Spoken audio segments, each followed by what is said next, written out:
House Bill 878 states that county clerks and their staff, quote, shall not be required to solemnize a marriage if the person has an objective to solemnizing a marriage based on the person's conscience or religious beliefs. I gotta ask, Tennessee, what is going on? Like what is going on with Tennessee right now? Because a lot of I want to say this will be like the third time I have talked specifically about the Tennessee Republicans and their campaign to pretty much write like non-straight people out of like their society in terms of like, access to the same resources and to the same honestly to the same rights. So let's go take a look. It's like, but yeah, Tennessee, let's zoom in a little bit, shall we? Republicans pass bill letting clerks refuse marriage licenses to LGBTQ couples. All right. Oh, actually, where is... Meanwhile, the Democrats are really trying to push hard, particularly the Democrats in the media. So you've got ABC's Terry Moran saying that you never know what they might do next. What are they going to do next? My God, the Supreme Court, they might actually go back and overrule Loving versus Virginia and allow states to ban interracial marriage. Oh, really? That wasn't even based on the right to privacy, you idiots. That's based on the Equal Protection Clause. Wrong constitutional clause, you morons. F the Democrats. Do you have anything more to say then, Derek? Do you have a stronger argument to make, maybe? The Republican-controlled Tennessee State House of Representatives voted on Monday. Okay, so it passed to the House, obviously, probably. Yeah, go ahead. Representatives voted on Monday to pass a bill that would allow county officials to deny same-sex or interracial couples marriage licenses. So remember how a lot of conservatives, when Roe v. Wade was overturned, we're like, look, we're just leaving it up to the states. This doesn't actually affect your ability to get reproductive care. This doesn't affect your ability to get marriage license. Nobody's gonna outlaw interracial marriage. Don't be crazy. Like, that was a whole narrative. It's a whole narrative. And when it comes down to it, in terms of like, when it comes to law, like the creation and passing of laws, like, yeah, like if you leave people grounds, if you leave them the space to legislate this or that thing, or any aspect of life, by definition, you're giving them the ability to take that right away, like to deny that aspect of life to some of its citizens. So it's like rather obvious, at least in my book. House Bill 878 states that county clerks and their staff, quote, shall not be required to solemnize a marriage if the person has an objective to solemnizing a marriage based on the person's conscience or religious beliefs. Wow, that is kind of crazy. Mainly because conscience is pretty much like, okay, so what? We can just be like, oh yeah, the straights, like, a straight couple comes in, want to get married, then what? Is a county clerk allowed to be like, no, fuck off? No, I will not allow you to be married. Like, the bill now has to the Senate, which will begin consideration of its passage in the chamber next week. If the bill becomes a state law, it would directly challenge federal marriage equality protections, including Supreme Court's rulings and the recently passed Respect for Marriage Act. The Respect for Marriage Act was passed in the last congressional session and was signed into law by President Joe Biden, requires states to recognize same-sex marriage licenses from other states. Yeah, okay, so yeah, this was the compromise that, like, I think, like, Democrats thought was, like, I don't know what the fuck they thought this was going to be. It pretty much,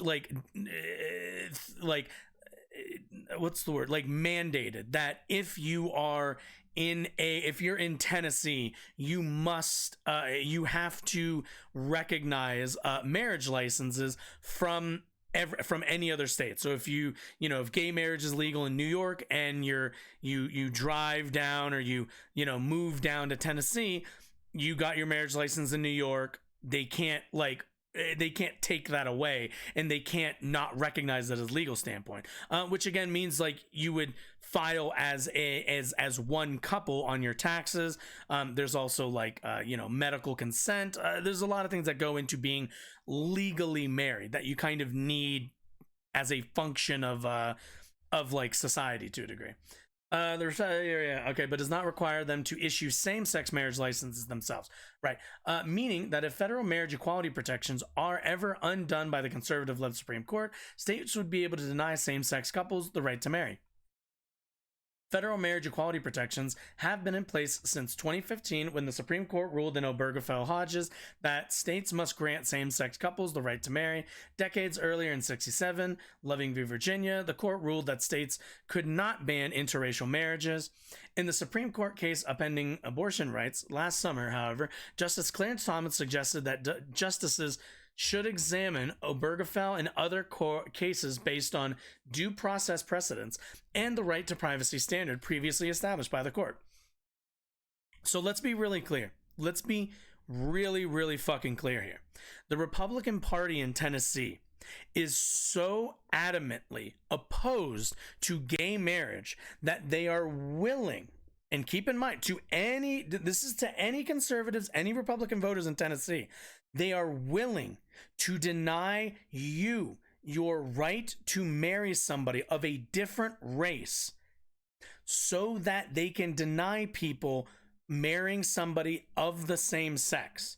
We were told over and over again by right-wing pundits that the court was not coming after interracial marriage, that the legislatures weren't coming after interracial marriage, that this was just about putting the decision of marriage back in the hands of states.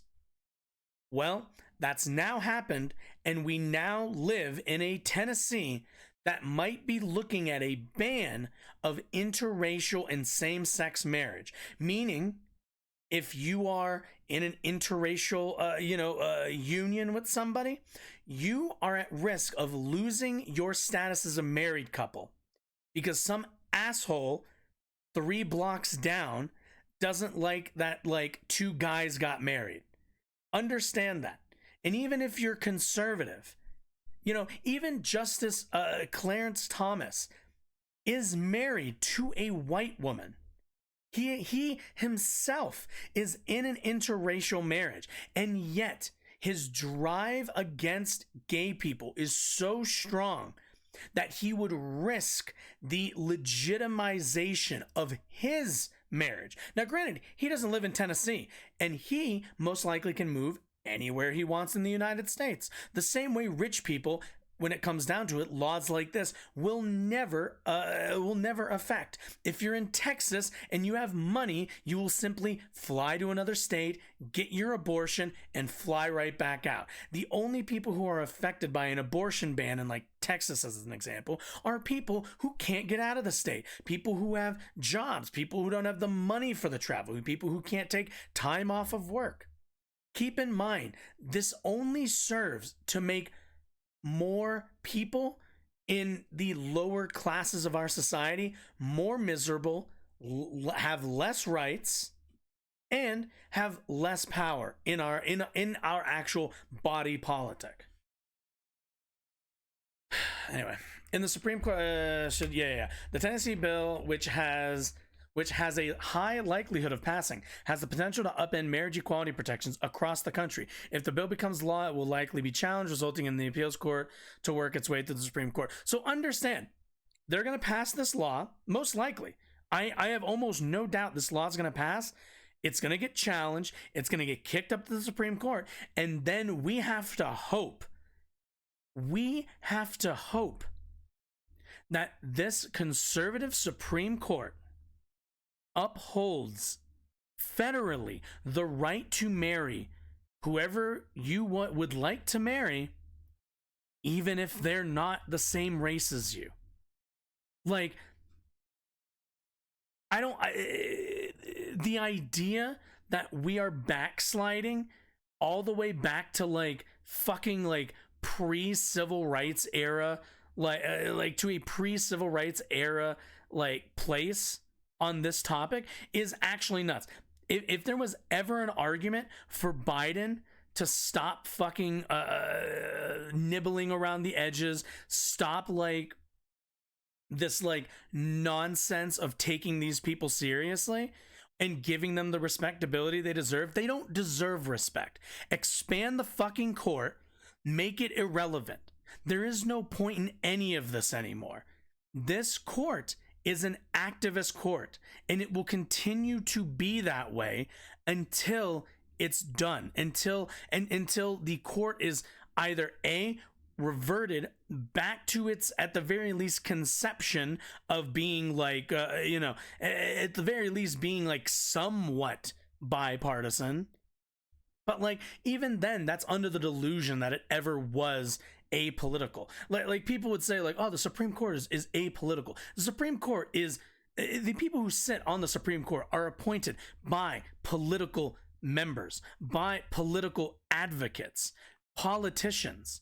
There isn't a way for them to be apolitical. There isn't a time that a Democrat put a conservative or a conservative put a progressive on that court. So don't tell me it's apolitical. Fucking expand the Supreme Court, make it irrelevant. Like, I don't know what to say, because the Republicans have gone this far with it. We're we're past the point of playing fair at this point. Of playing this, of continuing to naively play this game under the assumption that things are that this is fairness, that this is like how it's supposed to happen. Critics condemn the bill for being a blatant attack on LGBT couples in the state, pointing out the legislature has already passed a number of bills aimed at restricting the rights of LGBTQ people. Extremist Tennessee lawmakers are unrelenting in the discriminatory attacks on the LGBT plus community. Human Rights Campaign Director Sarah Warbelow, adding that the bill and other anti-LGBT bills are about stripping away the basic human rights that LGBTQ people have fought for over decades, forcing those people, particularly transgender and non-binary people, back in the closet and labeling us as dangerous. Tennessee House of Representatives continues to be one of the most dangerous legislatures. Absolutely. This is one of those cases, again, where Biden should just step in. Honest to God. Just expand the court, make it some ridiculous number, appoint a bunch of appoint a bunch of far left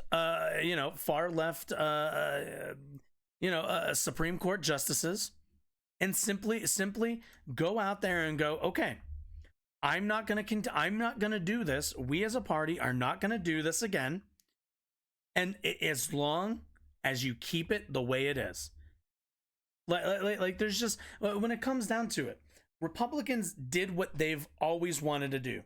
They obstructed the actual process for picking Supreme Court justices, and they were able, while doing so, to secure a majority in a chamber that they should have never had. Certainly not the majority, not the super majority that they have. Republicans, considering Donald Trump would have won no matter what, they would have gained a majority, but certainly not the majority that they have.